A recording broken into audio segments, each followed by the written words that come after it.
లో భారీ పేలుడు సంభవించింది. సిలిండర్లు పేలటంతో భవనం సగభాగం కుప్పకూలిపోయింది. ఈ ఘటనలో ఒకరు మృతి చెందగా పలువురికి తీవ్ర గాయాలయ్యాయి. గాయపడిన వారిలో మరికొందరి పరిస్థితి విషమంగా ఉంది. సిలిండర్ల పేలుడు ధాటికి కిలోమీటర్ వరకు పలు ఇళ్లలోని కిటికీ అద్దాలు పగిలిపోయాయి.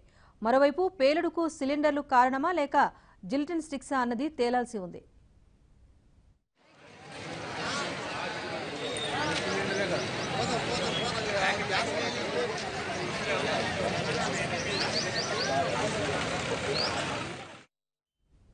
ఇదే ఘటనకు సంబంధించిన మరిన్ని వివరాలు మా ప్రతినిధి వెంకట్ అందిస్తారు. వెంకట్, ఇప్పుడు అక్కడ చూస్తున్నాం దృశ్యాలను. అక్కడ పేలుడు జరిగిన తీరు చూస్తూ ఉంటే అక్కడ ఉన్న పోలీసులు ఏం చెప్తున్నారు? సిలిండర్లే కారణమని చెప్తున్నారా లేకపోతే ఇతరత్ర కారణాలు ఏమైనా ఉన్నాయని అనుమానిస్తున్నారా?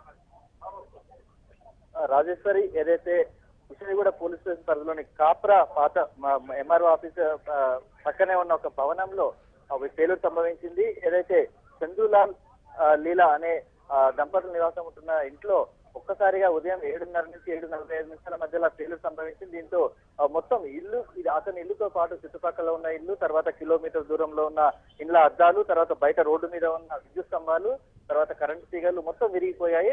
ఇంట్లో ఉన్న సామాగ్రి, ఏదైతే వాషింగ్ మిషన్ కావచ్చు, ఇంటి సామాన్లైన కుట్టు మిషన్లు, గిన్నెలు, ఇవన్నీ దాదాపుగా 100 మీటర్ల దూరంలో ఎగిరి పడ్డాయంటే ఈ పేలుడు తీవ్రతను అర్థం చేసుకోవచ్చు.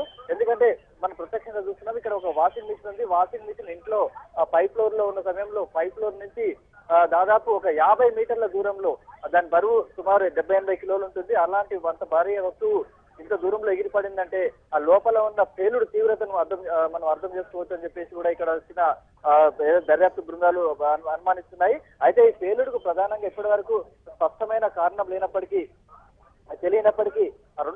ఇంట్లో అయితే 2 సిలిండర్లు బయటపడ్డాయి. ఆ 2 సిలిండర్ల నుంచి ఒక సిలిండర్ నుంచి మరో సిలిండర్ కు గ్యాస్ రిఫిల్లింగ్ చేస్తున్నట్లు కూడా కొన్ని కరెంట్ తీగల మీద పడ్డ ఏదైతే రెగ్యులేటర్ సంబంధించిన కొన్ని వస్తువులు ఇక్కడ దొరకడంతో పోలీసులు సిలిండర్ల నుంచి గ్యాస్ రిఫిల్లింగ్ చేస్తున్న కారణంగానే పేలుడు జరిగిందని చెప్పేసి ప్రాథమిక దర్యాప్తులో అనుమానిస్తున్నారు.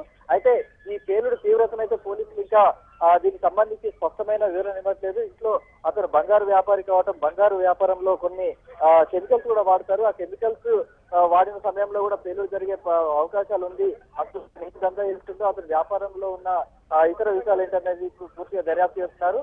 ఇప్పుడే డాగ్ స్క్వాడ్ తర్వాత పోలీసులు ప్రత్యేక బృందాలు తర్వాత కెమికల్స్ సంబంధించిన శాంపిల్స్ ని కూడా సేకరిస్తున్నారు. ఏదైతే దాదాపు గత సంవత్సరాలుగా అనేక చోట్ల పేలుళ్లు జరిగాయి. పేలుళ్ల సమయంలో ఇంట్లో ఒక సిలిండర్ పేలితే పొగ వస్తుంది, లేదంటే కొద్దిగా అక్కడ అనేక రకాల డిఫరెంట్, అంటే గతంలో జరిగిన పేలుళ్లకు ఇప్పుడు ఏదైనా పేలుడుకు చాలా వ్యత్యాసం ఉండటంతో అసలు ఈ పేలుళ్ల కారణం ఏంటి, అతను ఏం చేస్తున్నాడని చెప్పేసి అన్న కోణంలో దర్యాప్తు చేస్తున్నారు. అయితే ఈ సంఘటనలో ఉదయం పేలుడు జరిగిన సమయంలో ఒక ఇంట్లో వాళ్ళైతే పూర్తిగా గాయపడ్డారు. ఈ పేలుడు ఇంట్లో ఉన్న వాళ్లకు తక్కువగానే గాయాలైనప్పటికీ బయట వెళ్తున్న వ్యక్తికి మటుకు తీవ్రంగా గాయాలైనాయి. అయితే అతను ఎక్కడే హాస్పిటల్ తరలిస్తుండగానే రవి అనే వ్యక్తి మృతి చెందాడు. ఇప్పుడు మృతుల సంఖ్య 1గానే ఉన్నప్పటికీ ఆ ఇంట్లో ఉన్న కుటుంబ సభ్యుల 4 పరిస్థితి కూడా విషమంగానే ఉందని చెప్పేసి కూడా పోలీసులు చెప్తారు.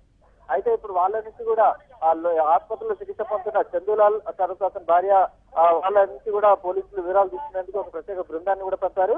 అయితే వాళ్ళ పిల్లలకు కూడా చాలా గాయాలయ్యాయి. మరోవైపు ఈ పేలుడు జరిగిన కేవలము 10 మీటర్ల దూరంలోనే లైఫ్ లైన్ హాస్పిటల్ ఉంది. లైఫ్ లైన్ హాస్పిటల్లో కూడా చాలా మంది రోగులు ఉన్నారు. ఒక్కసారిగా వాళ్ళందరూ కూడా బెడ్ పై నుంచి కింద పడిపోయారు. ఎందుకంటే వాళ్ళందరూ కూడా ఈ భారీ పేలుడుకు ఏం జరిగిందో తెలియదు. చుట్టుపక్కల ఒక భూకంపం వచ్చిందన్న కోణంలో కూడా ఇళ్లలో ఉన్న వాళ్ళు భావించారు చాలా మంది. ఎందుకంటే గతంలో చాలా మంది భూకంప తీవ్రతను గుర్తించే వాళ్ళందరూ కూడా ఒకసారి ఇక్కడ భూకంపం వచ్చిందని చెప్పేసి వాళ్ళు చాలా చర్యలు తీసుకున్నట్లు కూడా తెలుస్తుంది.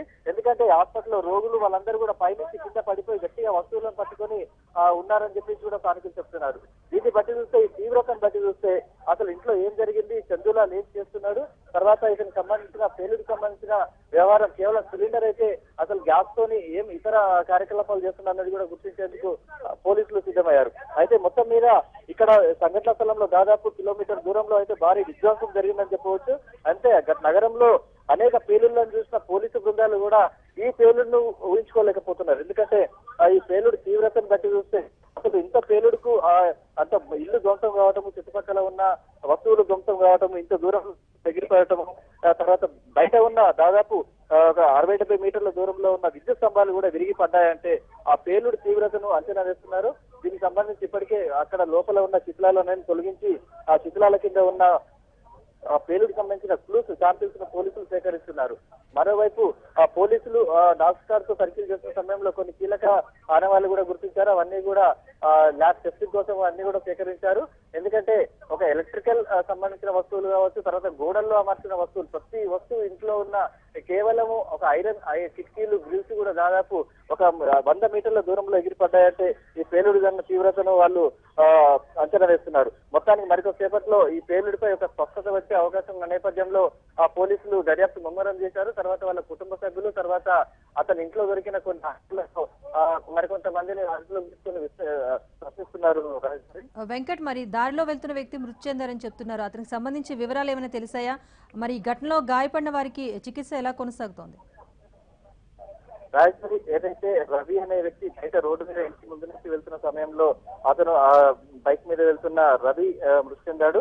అయితే మరో 2 గాయాలైనాయి. ఇంట్లో ఉన్న భార్యాభర్తలైన చంద్రులాల్, లీలా, తర్వాత పిల్లలు నిఖిత, గోవిందులకు గాయాలైనాయి. అయితే ఈ తీవ్రత చూస్తే ఇంట్లో కింది ఫ్లోర్ లో ఉన్న వాళ్లకు పేలుడు తీవ్రత తక్కువ ఉన్నప్పటికీ మొదటి అంతస్తులో ఈ పేలుడు జరగడంతో మొత్తం కూడా ఒక పై స్థాయిలో ఉన్న, అంటే మొదటి అంతస్తు నుంచి పైన చుట్టుపక్కల ఉన్న ప్రాంతాలన్నీ కూడా ధ్వంసమయ్యాయి. ఎందుకంటే మన కింది ఫ్లోర్ తక్కువనే ప్రమాదంలో అయితే శిథిలాలు తక్కువగా ఉన్నప్పటికీ మొదటి అంతస్తు నుంచి చుట్టుపక్కల ఉన్న గోడలు కావచ్చు, చుట్టుపక్కల హాస్పిటల్ అద్దాలు, చుట్టుపక్కల ఉన్న పైన అంటే స్తంభాలు, కరెంటు స్తంభాలు, విద్యుత్ తీగల పైన స్తంభాలు పై భాగంలో దెబ్బతిన్నాయి. కాబట్టి ఇదంతా కూడా గాలిలో అంటే ఎయిర్ బ్లాస్ట్ లాగా జరిగిందని పోలీసులు భావిస్తున్నారు. ఎందుకంటే మొదటి అంతస్తు నుంచి ఆ పైన ఉన్న వాళ్ళకి ఎక్కువగా ప్రమాదం జరిగింది, కింద ఉన్న వాళ్లకు ప్రమాదం తక్కువ జరిగింది. అయితే పైన ఉన్న వస్తువులన్నీ కూడా ఒక పైన ఆకాశంలో బ్లాస్ట్ జరిగితే ఆ పైనుంచి ఎగిరిపడ్డ శిథిలాలు అట్లా అవన్నీ కూడా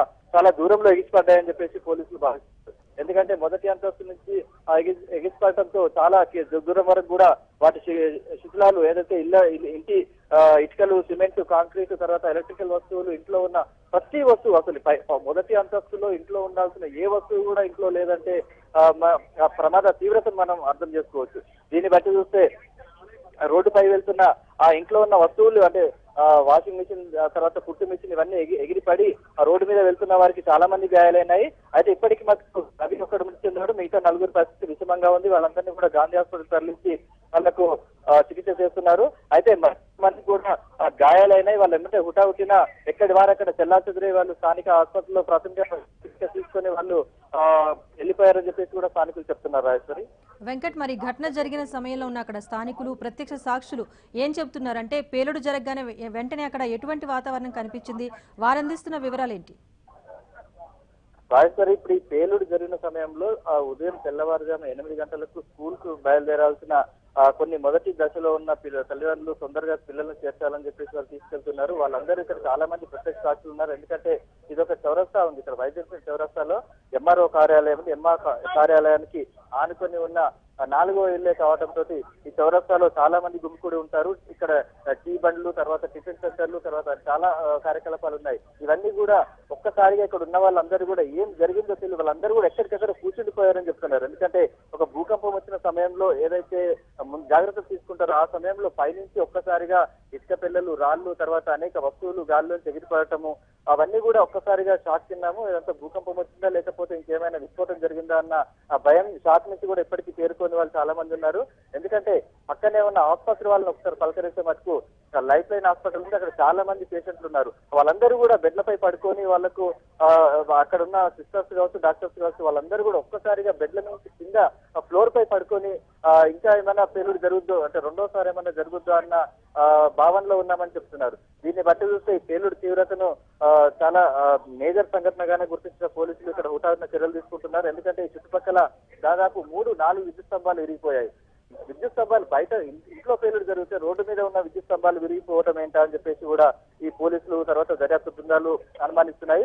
అంటే బయట రోడ్డు మీద ఉన్న విద్యుత్ స్తంభం విరగాలంటే ఎంత ఫోర్స్ తోటి, ఎంత వస్తువులు వచ్చి కాస్తే ఆ విద్యుత్ స్తంభాలు విరిగిపడతాయి. తర్వాత విద్యుత్ తీగలు మొత్తం పూర్తిగా డ్యామేజ్ అయినాయి. అంటే దాన్ని బట్టి తీవ్రతను, తర్వాత ఈ కేసును దర్యాప్తు చేస్తున్నారు. ఇప్పటికే కుషాయిగూడ పోలీసులు కేసు నమోదు చేసి వెంటనే దర్యాప్తు చేస్తున్నారు. దీనికి సంబంధించిన ఎంఆర్ఓ కార్యాలయ సిబ్బంది, తర్వాత విద్యుత్ శాఖ అధికారులు, జిహెచ్ఎంసీ అందరూ, ట్రాఫిక్ పోలీస్ ప్రతి ఒక్కరూ రంగంలోకి దిగి దానికి సంబంధించిన హుటాహుటిన పూర్తి స్థాయిలో సహాయక చర్యలు చేపట్టారు.